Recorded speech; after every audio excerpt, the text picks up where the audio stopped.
Greetings, everyone. Greetings, viewers. Welcome to the fourth edition of the True Patriot podcast.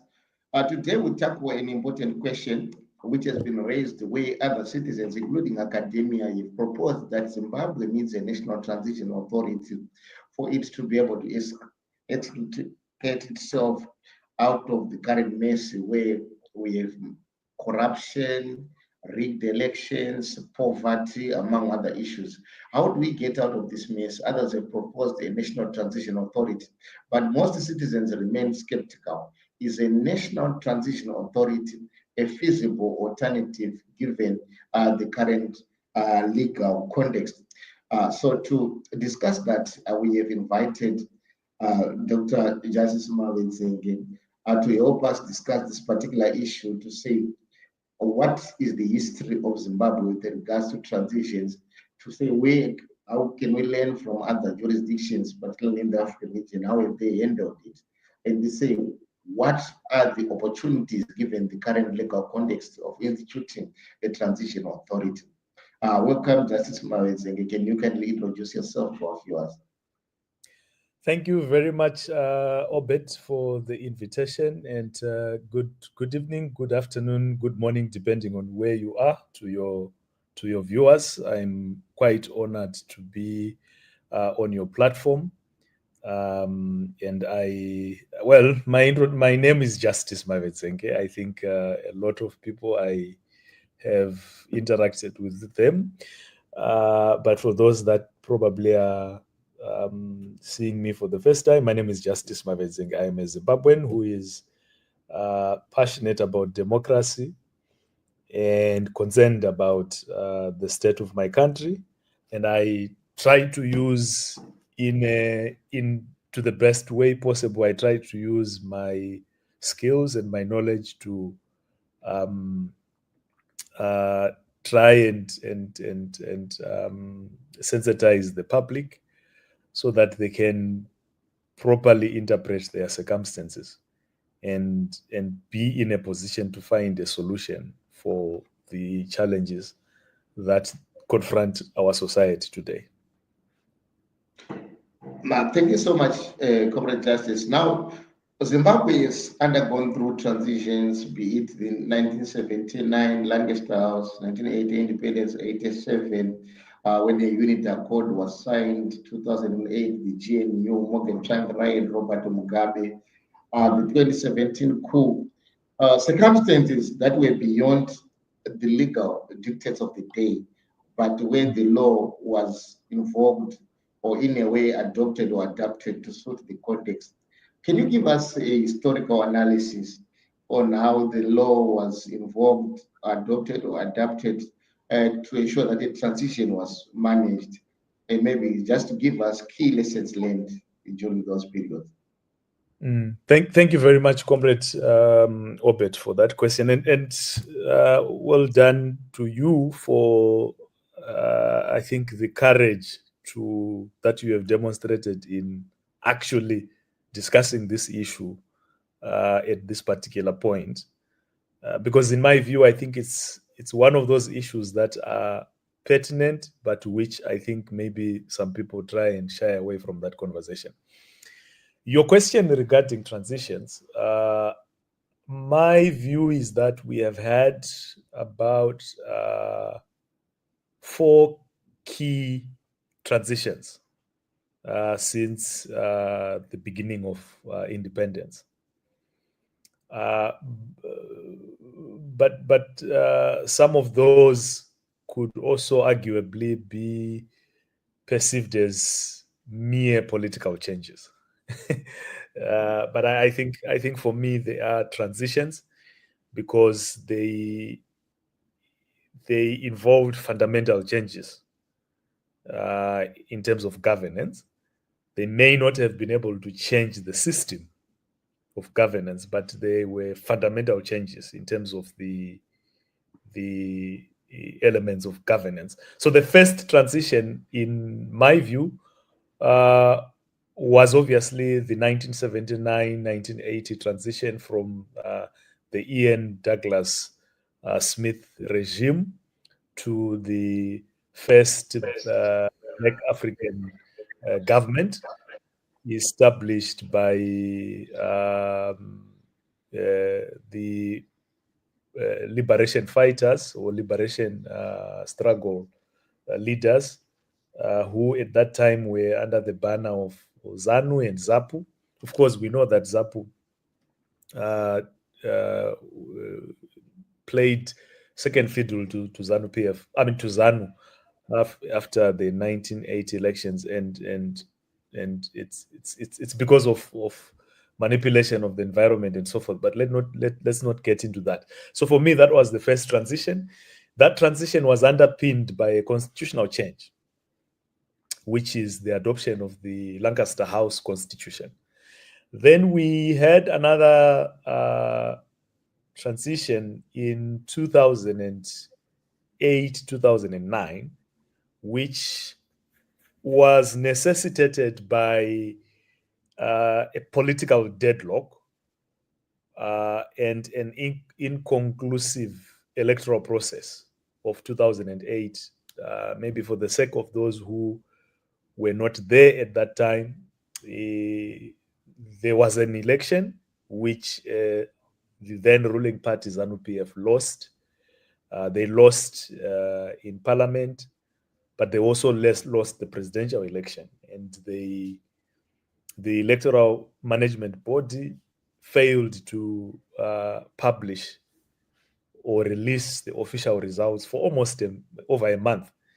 And when the results were eventually released, the election management body claimed that the then main opposition leader, Morgan Tsvangirai, had won the election, the presidential election, but not with sufficient votes to be able to form government. So that sort of led to a deadlock. A runoff election was conducted. You are aware of that, Obed.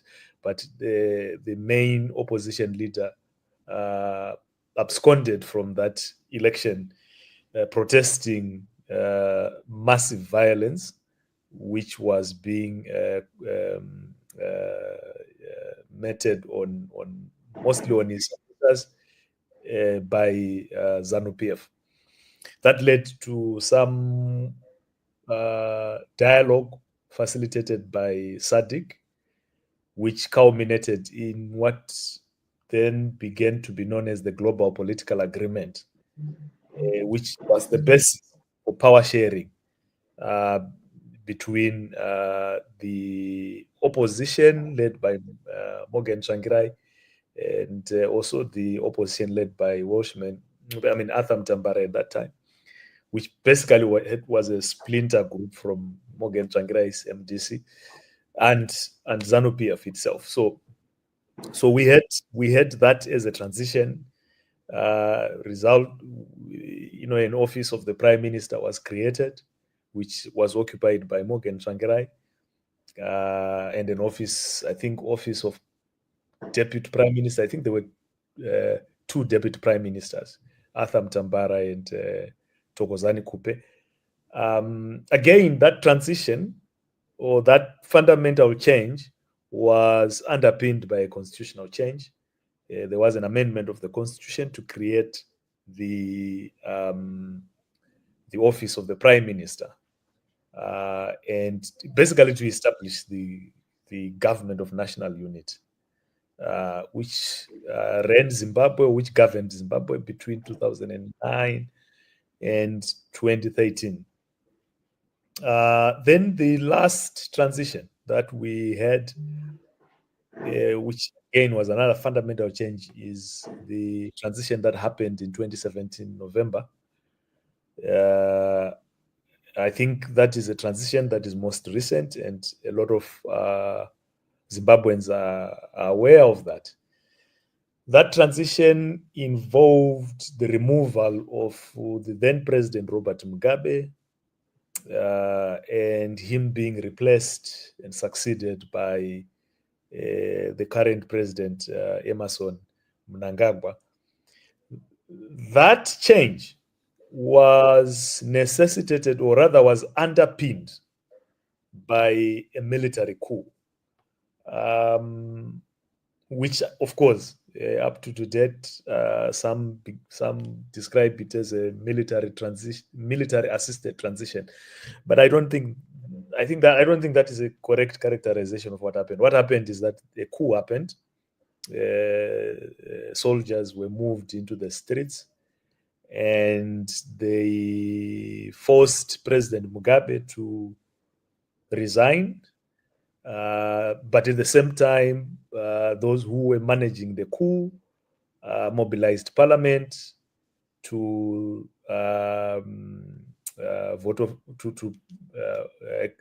pass a vote of no confidence. And in the face of all that, President Mugabe had to resign. So I think he was forced to resign. And that transition was underpinned by a military coup.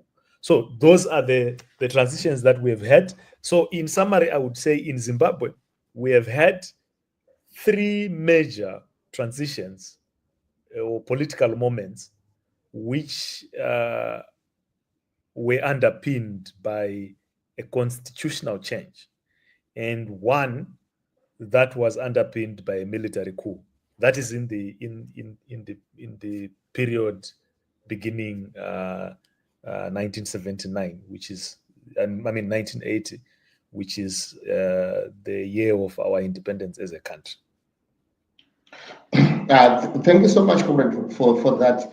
Now, looking forward, maybe it's not unique. It's not a unique Zimbabwean story. Maybe do you have maybe other narratives from across the region that you think we could learn from as we also try to deal with our own crisis as Zimbabweans, where other transitions have been done differently from these other political changes or transitions that you alluded to? There are quite a number of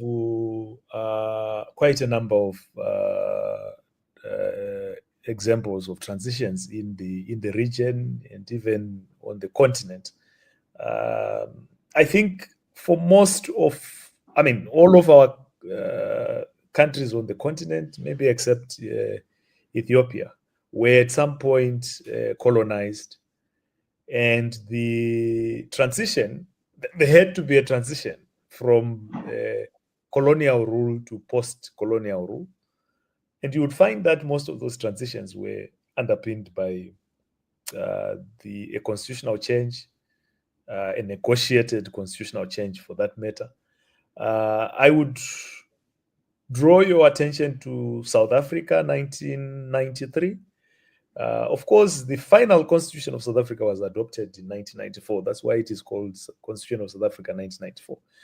But there was an interim constitution that was adopted in 1993. So it is officially known as the interim constitution of South Africa 1993. Again, a very negotiated constitutional framework whose purpose was to guide the transition of South Africa from apartheid into a democratic state through the holding of an election. Now, if you look at that interim constitution of South Africa, you would see that there were a number of transitional mechanisms that were included in that constitution to specifically guide the country into a democratic era.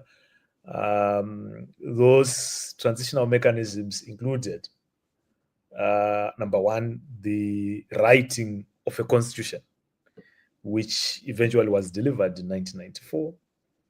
1996.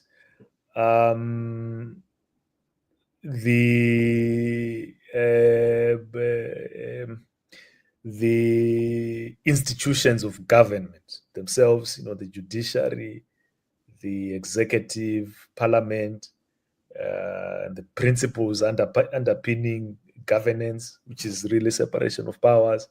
And there was an extensive Bill of Rights contained in that interim constitution. Some would argue that it was as good as a final constitution, because the final constitution simply built on top of the interim constitution. Then, of course, quite recently, 2020, we had a similar development in South Sudan after being locked in a conflict that raged for some time, and there were peace settlement agreement facilitated by the African Union and different heads of state, and the transitional government was agreed upon in 2020, and I think it was agreed upon before 2020, and then it went into office in 2020. I mean, depending on where you are, how you look at it, I perceive what happened in Kenya, 2010, as a transition of some sort. What happened is that, you remember that 2007 Kenya had an election which resulted in, the official results were that the then President Mwai Kibaki had won, but the opposition did not accept those results. And to be frank, quite a sizable part of the public also rejected those results. In fact, the majority rejected those results.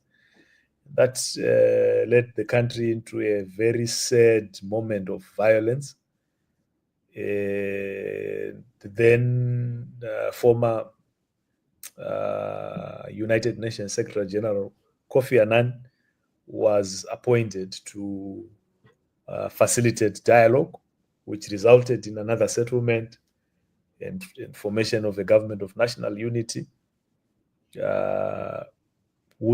part of whose job was to write to facilitate the writing of a new constitution, which was delivered in 2010, and sort of set Kenya onto a trajectory, which I think they have been since 2010, a democratic constitution with a cleaner way of doing elections, respect for the independence of the judiciary. If you actually look closely at that process in Kenya, there are quite a number of lessons to be learned, because they went further to reconstitute their judiciary, because they felt that the public did not have confidence in the independence of the judiciary, and so they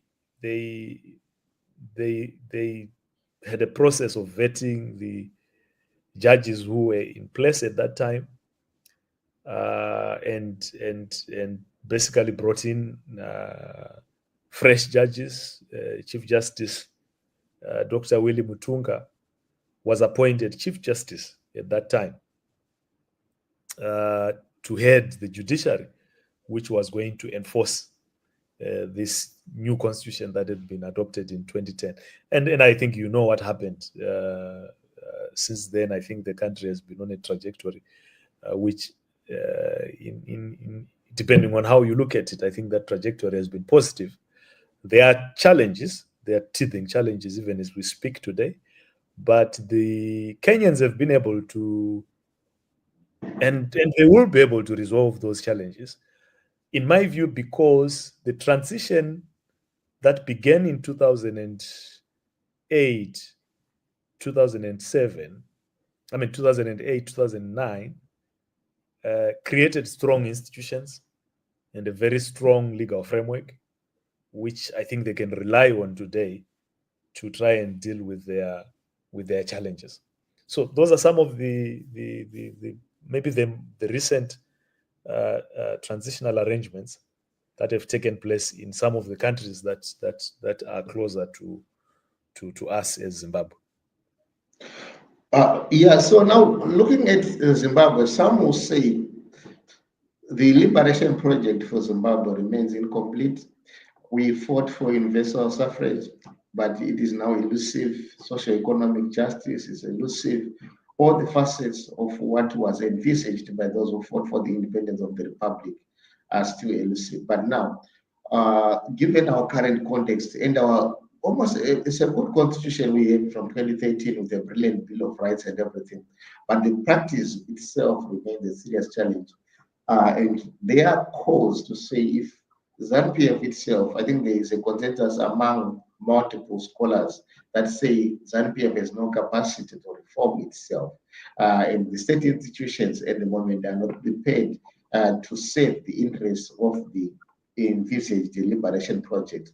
Now, if Zimbabwe is going to have a break from now to a dispensation where it is the independence project is completed, legally, what steps do you think have to be taken? And of course, the legal intervention is underpinned by some other interventions. What other interventions will you prescribe to the people of Zimbabwe to say, from your own view, if Zimbabwe is going to be able to deal with this crisis, which has been around for a very long time, to be able to go into a dispensation where we enjoy the fruits of the liberation that was fought for periods, what has to be done? No, very, very, very important question. When you look at the transitions that we have gone through as a country since 1980, and then when you also look at the transitions that have taken place in other regions or in other countries that are comparable to us historically and I mean politically, socially, you will see that a transitional government or a transitional authority is necessitated by at least two or rather three very important considerations. So the first is a conflict. So before you talk about whether we are going to have a transitional authority or not, you need to ask yourself whether there is a conflict or not. And is that conflict so huge that it threatens the life of a country? It threatens to render the country dysfunctional. I think that factor is something that we can't debate in the context of Zimbabwe, because Zimbabwe is in a mess. Zimbabwe is dysfunctional. I know that some of the people in government try by all means to create the impression that President Mnangagwa is delivering.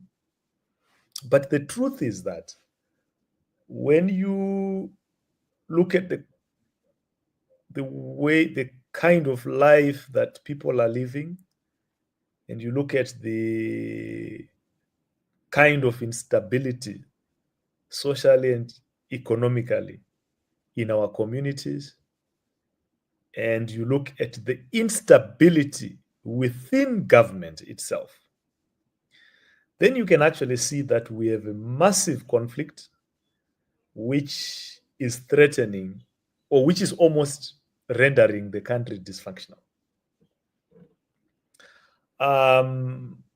The second consideration to make before you entertain the idea of a transitional authority is political will.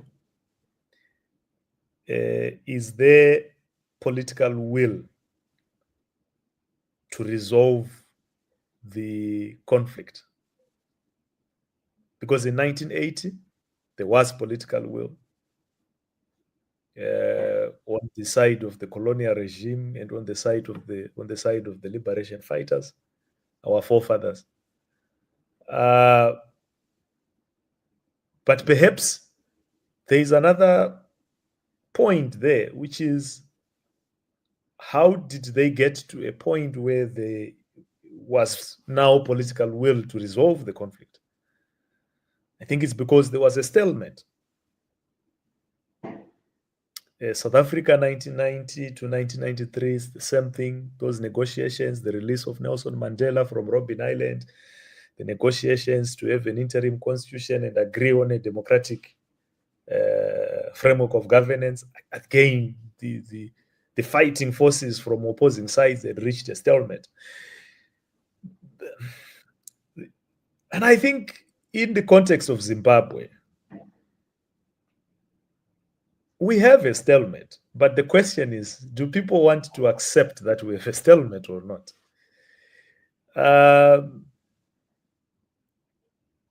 The opposition, which at the moment is there but is not organized, because I believe it was destroyed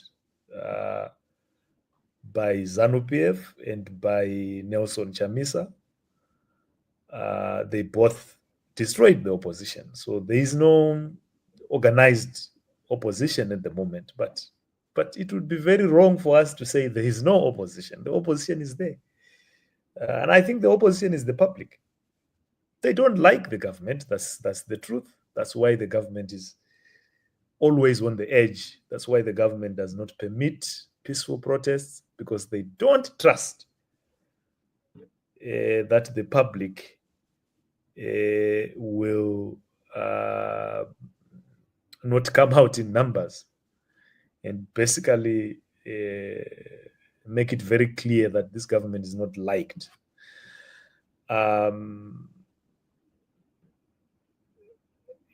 Now, when you look at the ruling party, the party is factionalized. One would have thought that after the 2017 coup, which brought in Emmerson Mnangagwa, one would have thought, from a ZANU-PF perspective, I'm speaking from a ZANU-PF perspective, not a citizen. From a ZANU-PF perspective, one would have thought that, well, Emmerson is now firmly in power, having removed Robert Mugabe, and his faction at that time, Lacoste faction, is now firmly in power. G40 is vanquished. One would have thought that Emmerson would have peace in ZANU-PF. Let's fast forward 2018. Yes, Nelson Chamisa was still very strong. And I think 2023, he was not as strong as 2018, but he was still strong. But after 2023, Nelson Chamisa, until now, has been politically non-existent. I mean, you can say whatever you want to say, but the reality is that the organized opposition under Nelson Chamisa was decimated, right? And this is why even himself, he left the party, his own party. So without an organized opposition and having one, even, or rather rigged and one two-thirds majority in parliament, one would have expected that Emmerson has peace. He's firmly in power. There is no organized opposition. He vanquished G40 within ZANU. This man should be enjoying peace. That's what one would have expected. But the reality is that he has had no peace, and you can see it. You can see that the ruling party is so factionalized. It's almost like the moment one faction wins, the next faction emerges. So right now we are reading about two dominant factions, but I believe there are so many other within ZANU-PF. Chris Mtswangwa the other day, when he was addressing a press conference, admitted that there was a possibility of a military coup in Zimbabwe in 2024. I think March, and sometime in March, Chris admitted to that.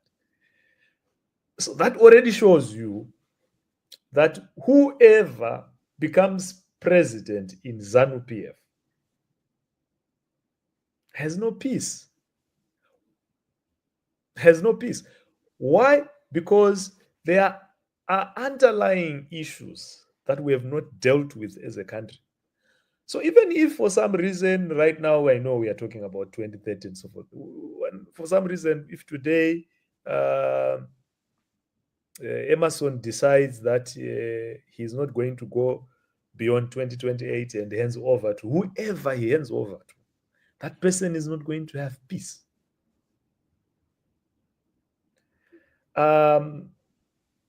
This is precisely because we have a serious legitimacy issue, but that is also underpinned by lack of public confidence in the government, as well as lack of cohesion within those that, amongst those that are in power. There are security issues that people are concerned about. People don't trust each other. When I'm saying people, I mean the people who govern us today. The reason why Emerson would want to be in power until 2030, I don't believe that it has anything to do with the roads that he is building or the dams that he is building. It has nothing to do with that. It has everything to do with his fear. The fear for his security, the fear for the security of his family. This is the reality. So as a country, both those that are outside of government, like you and I, and those that are inside of government, we are trapped in fear. We are trapped in anxiety. And we are not going to be able to resolve that until we accept the reality that we need each other, that we are all Zimbabweans. We had that moment in 2007, or rather, 2007, when Mugabe said this statement. You might translate it into other languages for your viewers, where he said to Tsvangirai, tinodya matumbu tese. Like, we are Zimbabweans, we eat the same food, we speak common languages, we have the same desires. So I think we need to accept that we have a big problem in our hands, and that problem does not spare anyone. Even Wicknell, with all the riches that he has accumulated, he's not enjoying them because he has no peace. He's constantly thinking about what can happen if someone else takes over power who is not Emerson. But also, I'm sure he has no peace because he's also every day trying to make sure that he pleases Emerson. The same thing is happening in the opposition, Obed. The opposition leaders that we have are constantly trying to please Nelson Chamisa. They can't even tell him the truth. They would rather talk to some of us quietly and express their deep-seated frustration. But in the face of Nelson Chamisa, they can't tell him. Why? Because we are trapped in a society where people are afraid for their future. Their future is uncertain. Now,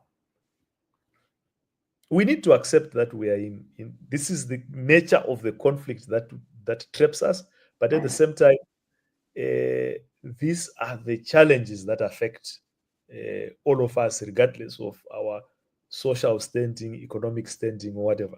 We are all vulnerable. We are all vulnerable as a country. And therefore, the right thing to do is to come together and have a conversation about how to resolve the challenges that confront us. And when I'm saying a conversation, I don't mean a conversation where one person is talking down at another. I mean a conversation where we all accept that we are equal as human beings. We have different strengths.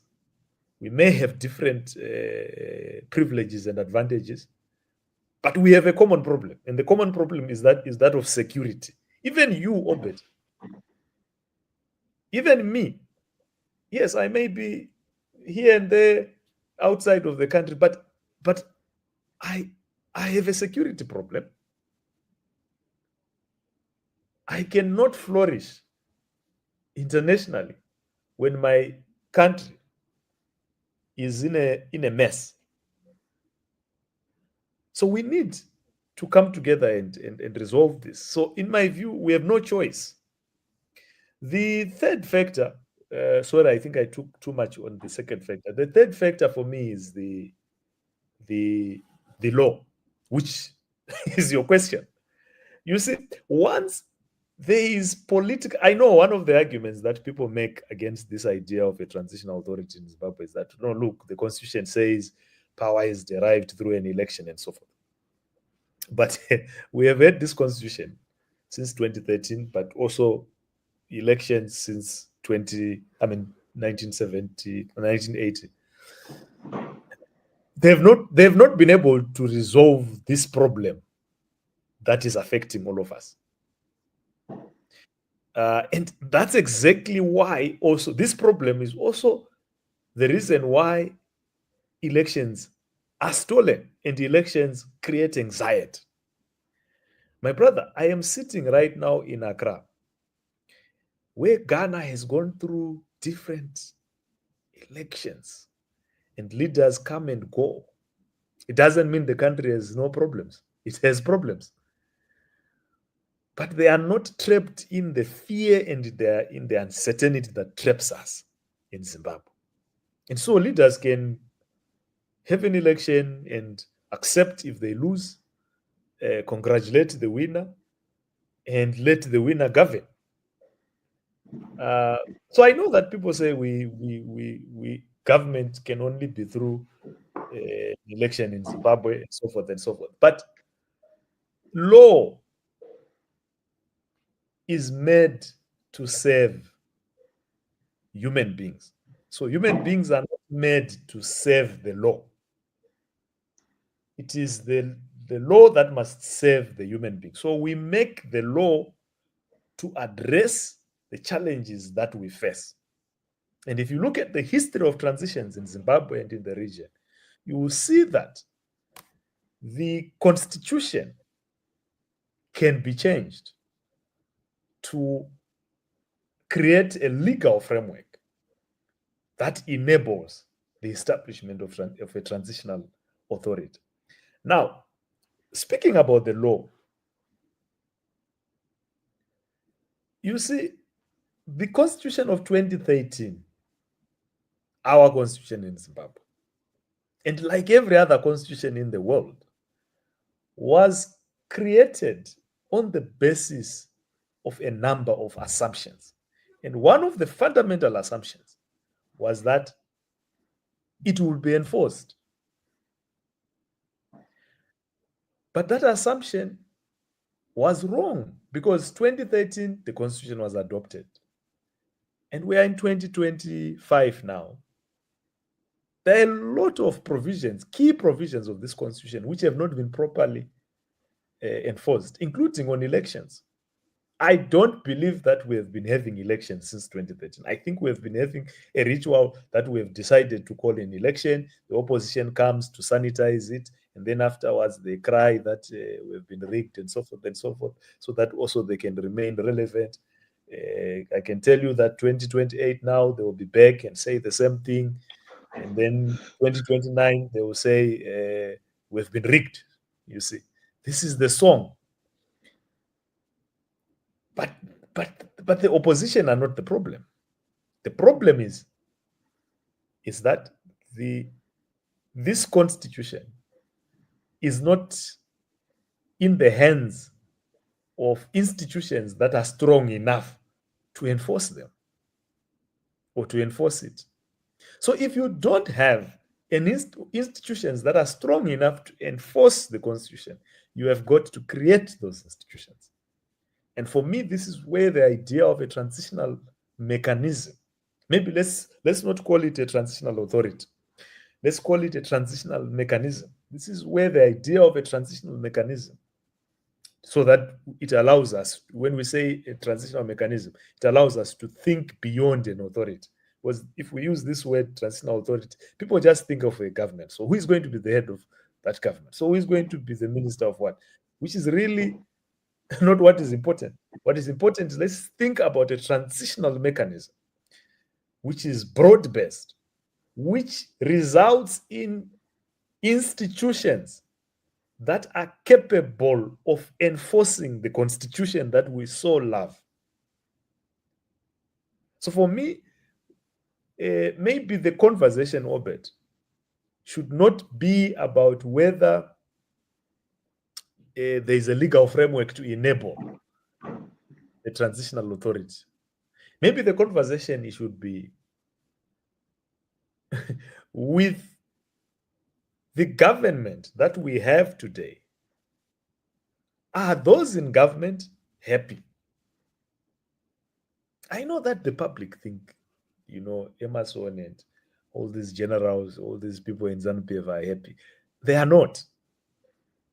They are on the edge all the time. They may not necessarily be afraid of the public today or afraid of the opposition because they have the police and the soldiers to take care of that.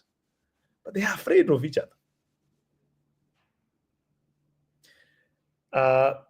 So the public, it's no-brainer. We are unhappy. We are suffering. So instead of saying, but there's no provision in the constitution that, no, we should be thinking about, okay, what kind of a vision do we draft or come up with for our country? And this, which we can all share across parties, across the social divide, across cultures, and say, how do we make it happen? First, what kind of a legal framework do we need? 2, what kind of institutions do we need? 3, what kind of processes do we need? So that's why I'm saying, let's talk of a transitional mechanism, which includes a number of elements, rather than the authority is just one of the elements. I will end there for this one, but basically I'm saying the law is not a problem. The law can be designed even today, as long as there's a political will and maturity to understand that no single man, whether ED, whether Chamisa, no single man or woman can address this problem. Yeah, I think this is so clear that the legal framework can be crafted at the end day, any minute. What is more important is the political process that comes before that. Now, just before I let you go, I know you have a lot to do. I'm just looking at the current scenario where we have an opposition leader who was also political. We have I just need to plug in a charger on the computer because I can see that it's ending. I mean, the power is almost you can plug in whilst I'm asking the question. Yes, please. Yeah. So I'm saying we understand that we have an opposition leader who says was not on vacation, did not leave politics, but he resigned from his party. Was always in politics. But what appears to be the common thing in Zimbabwe is to say what is said to be in politics is to wait for the day of elections. And what we also realize is that ZANU-PF can loot, can plunder, can do all sorts of evil during the 5 years before the next election, knowing that the opposition will resurface during the election. and then the opposition, which was around or not around, is coming through again with the same methods and processes. But my question is to say, do you see an election-based opposition being able to mobilize enough traction to force, well, this transition is not going to be begged, it has to be forced on, and everyone realizing the need to say we now need it. Do you foresee this electoral-based, election-based political organizing in the opposition context getting us a transition, or we need to rethink how we are organizing what we say opposition against ZANU-PF to be able to enforce a change or a transition of sort to another dispensation? I don't know if that's clear enough. That's very clear. Obed,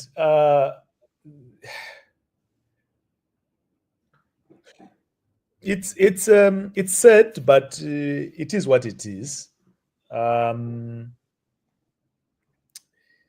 There is nothing that is going to come out of the opposition of Nelson Chamisa. Let's put it that way, so that we differentiate that opposition from the public. Because remember, I was saying the public really are opposed to this government and what is happening. There's nothing that is going to come from this approach that Nelson is using. Because first, it's based on an individual as opposed to being a broad-based opposition movement. Secondly, the approach has nothing tangible in terms of ideas and in terms of a program of action. If you look at the countries where a transition was necessitated by the opposition winning an election, and I'll pick two quick examples. One closer to home, Zambia. Another one far away from home, Senegal. Zambia, Hichilema won the election against Edgar Lungu. In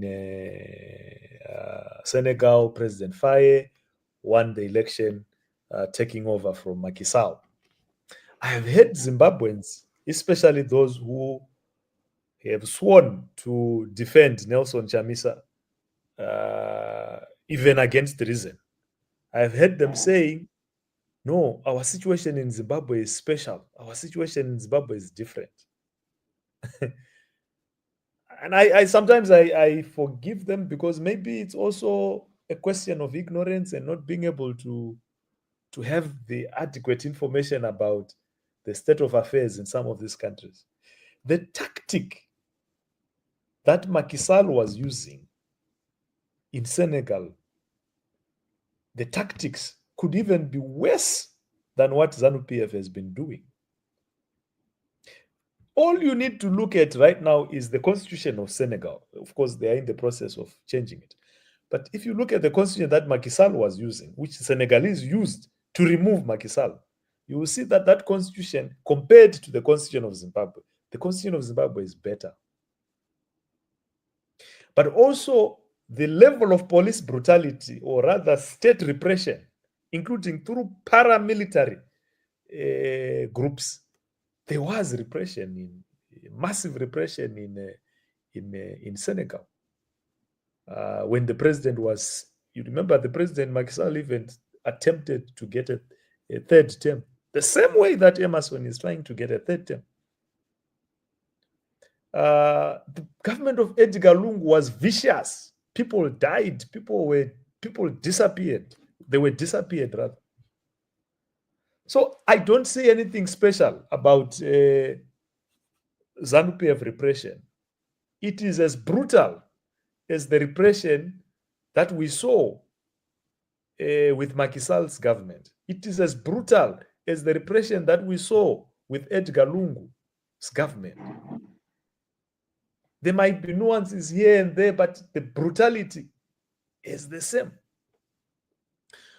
But what makes those countries different from Zimbabwe is that the opposition in those two countries that I've just given you as an example were organized behind a leadership that embraced others, a leadership that was able to lead people through a defined program of action, not this idea that God is in it. But the last time I read my scripture, God does not fail. So do you mean that God failed in 2018? He then failed in 2023? Come on. The reality is, it is not, Chamisa's approach is not going to produce the results that we saw in Senegal and the result that we saw in Zambia, just to mention but a few, because the approach is poor, the approach is too weak, especially for this kind of a vicious regime called ZANU-PF. Chamisa's approach is too ambivalent. It's weak. So we are not going to get any results. I think it is Petsai Rwanya who said today on Twitter, if Chamisa, your movement succeeds, deport me to Bujumbura. I said to him, no, but Bujumbura is a beautiful country. I mean, a beautiful African city. Maybe there's no need to be deported anyways. But I got Petsai's point. We're not going to get the result that we want. And I think it is important for the members of the public, and now I'm sort of talking about what we need to do, because we can't continue to whine. I think what we need to do, Obet, is we need to continue sensitizing the public to understand that this idea of the opposition organizing around election dates is not going to work in Zimbabwe, for the reasons that I have explained, but also for the reason that there is no election. The process is predetermined, the results are predetermined. And I don't even know why the opposition keeps participating in those things. Maybe they get something out of it. So the people themselves need to appreciate this reality. Now, I think that there is need to also organize people to actually do what Tindu Lissu has been doing in Tanzania, and which I think Morgan Tsvangirai attempted to do before 2008, to say no reforms, no election, right? But there are a lot of things that we can organize around in Zimbabwe. We shouldn't just be organizing around elections. There are a lot of things. Corruption is something that even those in ZANU-PF are talking about. This idea of 2030 is something that even those in ZANU-PF are also concerned about. So we should be organizing around these issues where we can have consensus. But organize as a way of opening an avenue to have the difficult conversation, which is that, no, this country is not working for anyone, including those that are in power. It's not working for anyone. So how do we make it work? So there is no other way other than to organize the masses. And because of the repressive conditions, we might need to be creative about how we organize the masses and how we sensitize the masses. But for me, the most important thing to do is what you are doing, which is to create platforms to actually have these conversations. But lastly, I would like to end by saying we also need to get this message to ZANU-PF itself, or those that are in ZANU-PF. Because I think, and I mean, as I mentioned earlier on, they are trapped in fear, they are trapped in anxiety about the future. And we need to talk to them that there is a different future is possible. But I can tell you that that conversation is not possible in an environment where everyone is electioneering. It is not possible. But that conversation is possible around maybe around issues that unite us, or that unite the majority of us. We won't necessarily the whole country be united around one issue. There will always be other, for example, 2030, this agenda of 2030, there will always be others who want it. But my sense is that the majority in Zambia does not want that, you see. But because of other factors, they are then cajoled to support that. But even some people who hold power in Zambia don't want that. So how do we make use of those people to chat, or to develop, for us to develop a program of action that helps us to get to a point where we can have a conversation around the issues that affect all of us, and say, how do we guarantee security for all of us, so that we can start afresh and live in a country where everyone, as long as they work, can thrive, where everyone, as long as they are abiding by the law, they don't have to go to jail. You understand? Where everyone, as long as they are Zimbabweans, they will be respected as a citizen. So maybe we need another Save Zimbabwe 2.0, which is what I think our leaders back then in 2006 were trying to do. We need that, something around that, to help us move away from this idea that elections will bring us a solution. They will not, for the reasons that I explained. We should not be. But when we are talking about dialogue, Obed, it must not be dialogue between 2 or 3 political parties. It must be a national dialogue that is broad-based. But we need to do a lot of work before we get to the dialogue. And part of what we are doing is important, which is to have this conversation. But we need to then also get into another phase where we are organizing. Thank you. Thank you so much. There you have it, fellow Zimbabweans. There is no exceptionalism here. There's nothing unique under the sun that is happening to Zimbabwe. The dictatorship has always been there in Zambia. They fought, defeated it in Senegal. It was there, like what Comrade Justice says. If we trap ourselves under an illusion of exceptionalism, we lose the opportunity to organize for change, but not to organize for elections, but to organize for change. Looking at issues that can unite us as a people. There are issues in uniting us as a people, those within the opposition and those within the ruling establishment. There we are all worried about our security. How do we build a Zimbabwe that is secure for everyone, a Zimbabwe that is stable for everyone? We have to develop a new consensus for Zimbabwe. The liberation consensus no longer holds. We need a new consensus, and it is up to us to start building towards a new consensus. We will not have to look up to persons, to leaders. We need to look up to issues to organize around. Then when the moment we start organizing around those issues, we come together as a people and defeat the narrow interests of the elites who are occupying positions of power, and then establish a Zimbabwean state that can serve all its people. Until next time, thank you so much for watching this edition of the True Patriot Podcast. Thank you so much, Comrade Justice, for being part of this conversation. Thanks, Comrade President.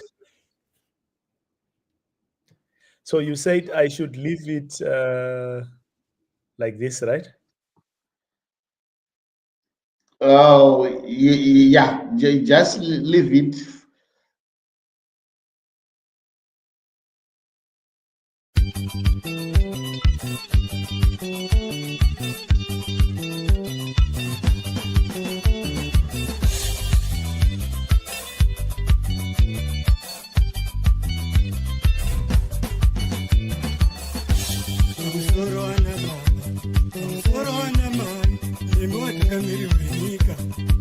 Ndikuchema